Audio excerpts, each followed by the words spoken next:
છે આપણે પુલાવ કઢી બનાવવાની છે તો તે કઈ રીતના બનાવી તે હું તમને બતાવીશ કેમ કે કાઠિયાવાડી સ્ટાઇલથી આપણે પુલાવ કઢી બનાવવા તો કેમ કે વિડીયો છે તે થોડોક લાંબો થશે પરંતુ છે એકદમ ટેસ્ટી એવા પુલાવ કઢીનું પરફેક્ટ માપ સાથે હું તમને બતાવવાની છું જેથી કરીને બ્લોગમાં કન્ટિન્યુ રહેજો નવા હોય તો ચેનલને સબસ્ક્રાઈબ કરી દેજો લાઈક કરી દેજો શેર કરી દેજો અને કોમેન્ટમાં બતાવજો તમને આ વિડીયો કેવો લાગે છે।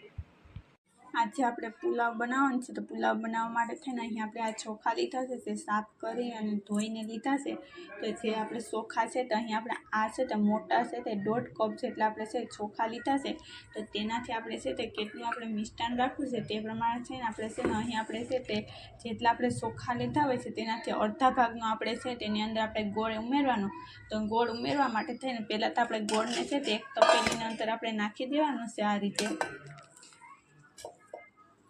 કે બધો ગોળ આપણે તપેલીની અંદર નાખી દેવાનું છે અને પછી તેની અંદર આપણે નાખી દઈશું પાણી પણ પાણી કઈ રીતના નાખવું તે હું તમને બતાવવાની છું।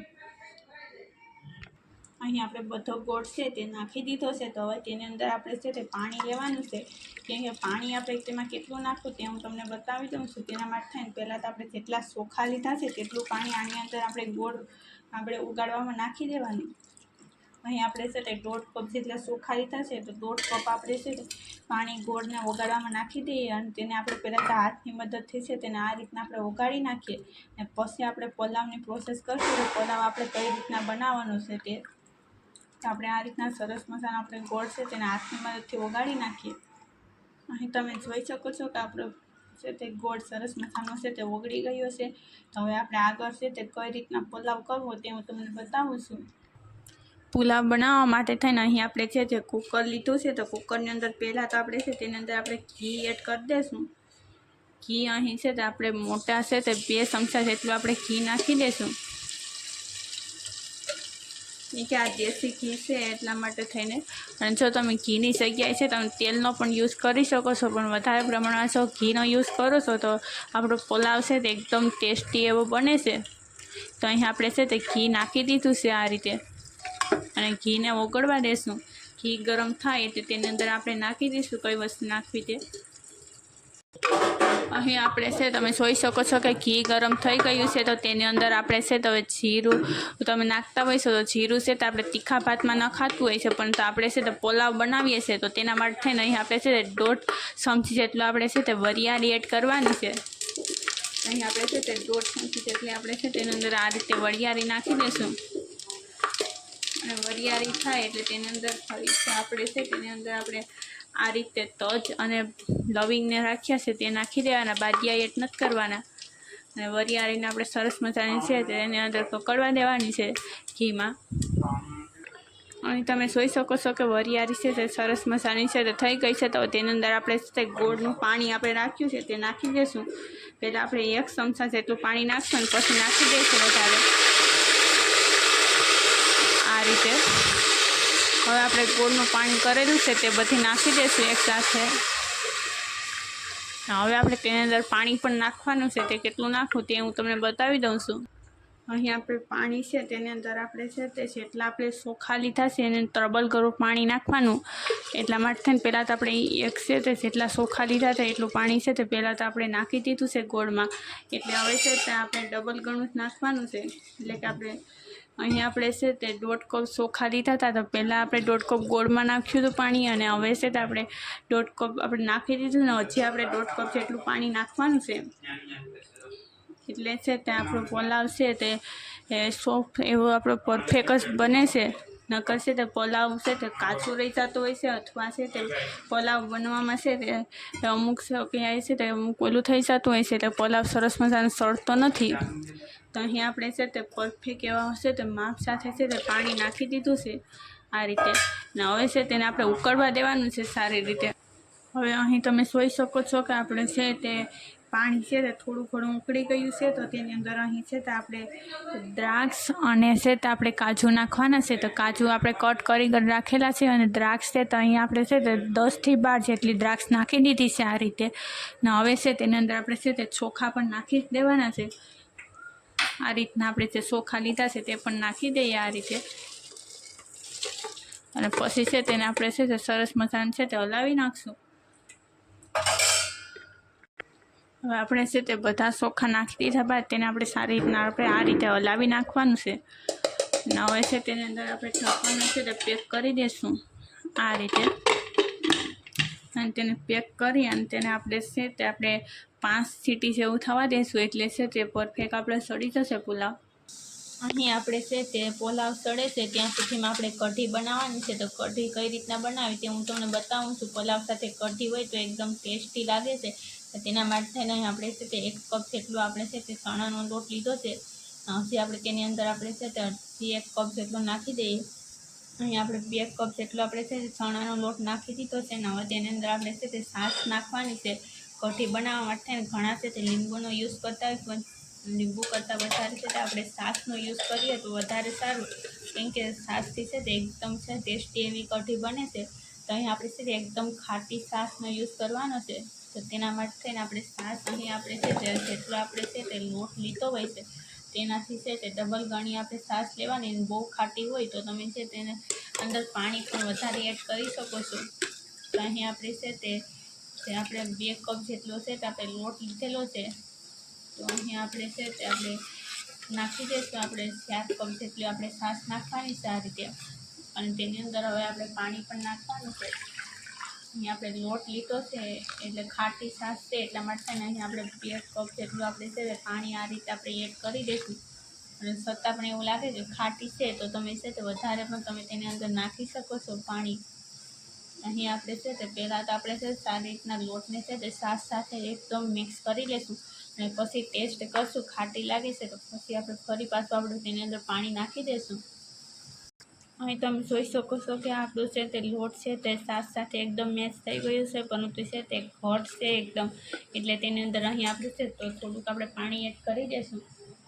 એના માટે થઈને અહીં આપણે છે તે 1 કપ જેટલું આપણે પાણી નાખ્યું છે, છતાં પણ હજી એકદમ ઘટ છે. તો અહીં આપણે 1 કપ જેટલું પાણી નાખી દઈએ આ રીતે. અને હવે છે તેની અંદર આપણે કઈ વસ્તુ નાખવાની છે તે હું તમને બતાવું છું, કેમ કે આપણે તેની અંદર આપણે આ રીતના આપણે જો પાણી આપણે છે તે તેની અંદર મિક્સ કરી દઈશું એટલે છે તે પતલું હોય છે, પરંતુ છે તે સડશે તેમ છે તે એકદમ ઘટ આપણી કઢી બની જાય છે. એટલા માટે થઈને આપણે પહેલાં તો છે તે એકદમ પતલું એવું જ આપણે આ રીતના આપણે મિશ્રણ રાખવાનું. અને હવે તેની અંદર આપણે કઈ વસ્તુ નાખવી તે હું તમને બતાવું છું. તેની અંદર પહેલાં તો આપણે છે તે સ્વાદ મુજબ આપણે મીઠું એડ કરવાનું છે. તો અહીં આપણે છે તે 1 ચમચી 1.5 ચમચી જેટલું આપણે મીઠું એડ કરી નાખીએ. તમે જે મુજબ ખારું ખાતા હોય છો તે મુજબ કરી શકો છો. અહીં આપણે 1.5 ચમચી જેટલું મીઠું એડ કર્યું છે. અને હવે આપણે તેની અંદર આપણે છે તે હળદર નાખવાની છે. કે જો તમે સફેદ કઢી કરવા માગતા હોય તો તેની અંદર આપણે હળદર નાખવાની જરૂર નથી, પરંતુ આપણે છે તે પીળી કઢી કરીએ છીએ તો તેની અંદર આપણે હળદર નાખવી જોઈએ.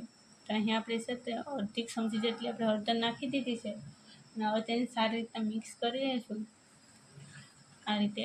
કેમ કે હલાવવું પડશે વધારે, કેમ કે હળદર છે તે ઓગળશે નહીં, નકર ખાંગડી થઈ જાય છે. એટલા માટે થઈને આ રીતે. હવે તમે જોઈ શકો છો કે હળદરનું મીઠું નાખ્યા બાદ છે તેને આપણે છે છાશની સાથે છે તે ખીરા સાથે પરફેક્ટ મિક્સ કરી નાખ્યું છે. અને હવે છે તેને આપણે કઈ રીતના આગળ કરવું તે હું તમને બતાવી દઉં છું.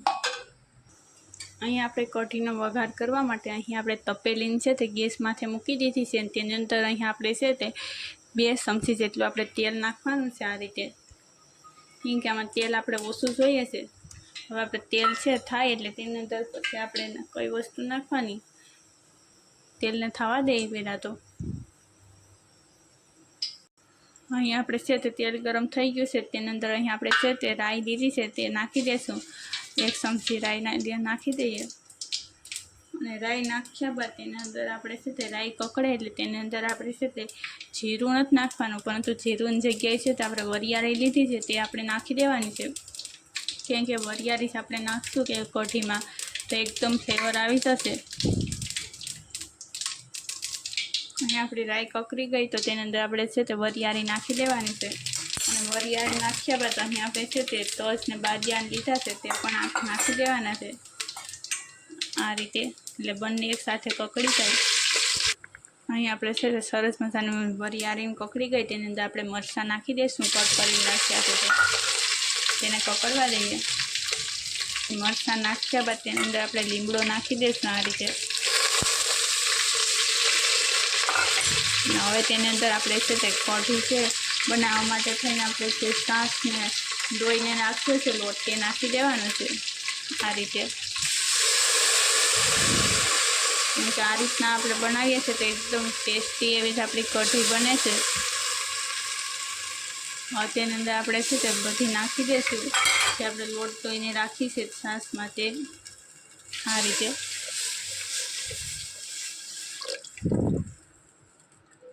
હવે છે તેને આપણે પાકવા દેવાની છે, પણ તેની અંદર હજી આપણે કઈ વસ્તુ નાખવાની છે તે હું તમને બતાવી દઉં છું. કેમ કે થોડુંક એવું આપણે તેની અંદર હજી પાણી નાખી દઈશું અને હિંગ પણ નાખવાની છે. તો હિંગ હવે શું તો આપણે અડધી ચમચી જેટલી નાખી દઈશું. હવે તેની અંદર પાણી નાખી દઈએ. અહીં પાણી આપણે છે તો અડધા ગ્લાસ જેટલું નાખી દેવાનું છે આ રીતે. હવે તેને છે તો સરસ મજાનું છે તો આપણે હલાવી લઈશું આ રીતે. અને છે તેનો કલર છે તો જ્યાં લગન ચેન્જ ન થાય થોડો ઘણો ત્યાં સુધી તેને પાકવા દેશું. અને પછી તેની અંદર આપણે હજી કઈ વસ્તુ નાખવાની છે તે પછી આપણે નાખવાની છે. થોડી ઘણી આપણી કઢી છે તે પાક માથે આવી જાય પછી આપણે થોડી વાર માટે થાય એટલે કે 5 મિનિટ માટે થઈને હલાવશું, અથવા તેને આપણે હલાવીને તેને આપણે 5 મિનિટ માટે ઢાંકીને પણ તમે સળવા દઈ શકો છો. પરંતુ આપણે હલાવતા જશું એટલા માટે થઈને કે લોટ છે તે નીચે છે તે બેસી ન જાય, એટલે આપણે તેને હલાવતા રહીશું અને 5 મિનિટ માટે હલાવીએ. અહીં તમે જોઈ શકો છો કે આપણી કઢી છે તે એકદમ ઘટ થઈ ગઈ છે અને તેનો કલર પણ આવી ગયો છે. તો હવે તેની અંદર આપણે છે તે 1 ચમચી જેટલી આપણે છે તેની અંદર ખાંડ એડ કરવાની છે આ રીતે. કેમ કે ખટ મીઠી આપણે બનાવવાની છે કઢી એટલા માટે થઈને. અને ખાંડ નાખ્યા બાદ તેની અંદર જે ફ્લેવર લેવો હોય તે એકદમ ટેસ્ટી એવો ફ્લેવર આવે એના માટે થઈને અહીં આપણે છે તે 1 મોટી ચમચી જેટલું આપણે ઘી નાખી દઈશું, જેથી કરીને આપણી ટેસ્ટી એવી આપણી કઢી તૈયાર થાય. તો અહીં આપણે છે તે ઘી પણ નાખી દીધું છે. તો હવે છે તેની અંદર આપણે છે તે નાખવાના છે જે આપણે લીલા ધાણા આવે છે તે આપણે નાખી દઈશું આ રીતે. તો આપણે હવે છે તેને આપણે સાચી કરીને સડવા દેવાની. થોડી વાર માટે જ હવે તેને સડવા દઈશું એટલે આપણી કઢી છે તે એકદમ પરફેક્ટ એવી કઢી રેડી થઈ જાય. અહીં આપણે છે તેને આપણે થોડી વાર માટે થઈને આપણે 2 થી 3 મિનિટ માટે થઈને હલાવતા થશું અને સડવા દઈએ. હવે આપણી કઢી છે તે સડી ગઈ છે, તમે જોઈ શકો છો એકદમ સરસ મજાની. તો તેને આપણે નીચે ઉતારી દઈશું ગેસને આપણે છે તો ઓફ કરીને. હવે તમે જોઈ શકો છો કે આપણી કઢી છે તેને આપણે નીચે ઉતારી દીધી છે. તેને આપણે છે તે એક પેલામાં કાઢી લેવાની છે આ રીતે. હવે છે તો આપણે પલાવ જોઈ લઈએ કેમ કે 4 સીટી 5 સીટી જેવું થઈ ગયું છે. તો હવે આપણે છે તે ગેસને આપણે ઓફ કરી દઈશું. અહીં આપણે છે તે પલાવ છે તે 5 સીટી થયા બાદ તેને આપણે છે તે ગેસને આપણે ઓફ કરી દઈશું અને તેને આપણે નીચે ઉતારી લઈએ અને ઠંડુ થવા દઈશું. હવે છે ને આપણે જોઈ લઈએ કેમ કે આપણે ઠંડો થઈ ગયું છે કુકર એટલા માટે થઈને. તો અહીં આપણે છે તેને આપણે છે તે આ રીતના આપણે હલાવી નાખશું. સળી ગયું છે તમે જોઈ શકો છો પુલાવ. તો સારી રીતના મિક્સ કરી નાખીએ કેમ કે આપણે છે તે વરિયાળી નાખી હોય છે તો તે છે તો ઉપર આવી જતી હોય છે. તો આપણે તેને આપણે આ રીતના મિક્સ કરી લઈશું. તમે જોઈ શકો છો કે સારી રીતના બધી મિક્સ થઈ ગયા બાદ તેને આપણે હવે છે તે એક પ્લેટમાં કાઢી લેવાનો છે આ રીતે.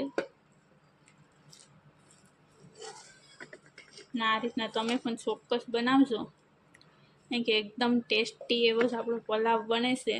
અને આ રીતના પાણી નાખો છો તો છે તે આપણો પલાવ છે તે આપણો પરફેક્ટ જ બને છે. નકર છે તે પલાવમાં પાણી વધી જાય છે તો છે તે આપણો ઢીલો થઈ જાય છે. અને જો તો પાણી ઓછું રહેશે તો આપણે ચોખા છે તે ડઠોડિયા રહી છે તો પલાવ પરફેક્ટ નથી બનતો. તો અહીં તમે જોઈ શકો છો કે આપણો પલાવ છે તે બને રેડી થઈ ગયો છે. અને તેની સાથે આપણે કઢી પણ છે તે ગરમા ગરમ કઢી પણ બનાવી નાખી છે. તો આ રીતના તમે પણ ચોક્કસ બનાવજો. તમે આ રીતના ચોક્કસ બનાવજો અને નવા હોય તો ચેનલને સબસ્ક્રાઈબ કરી દેજો, લાઇક કરી દેજો, શેર કરી દેજો અને કોમેન્ટમાં બતાવજો તમને આ વિડીયો કેવો લાગ્યો છે તે.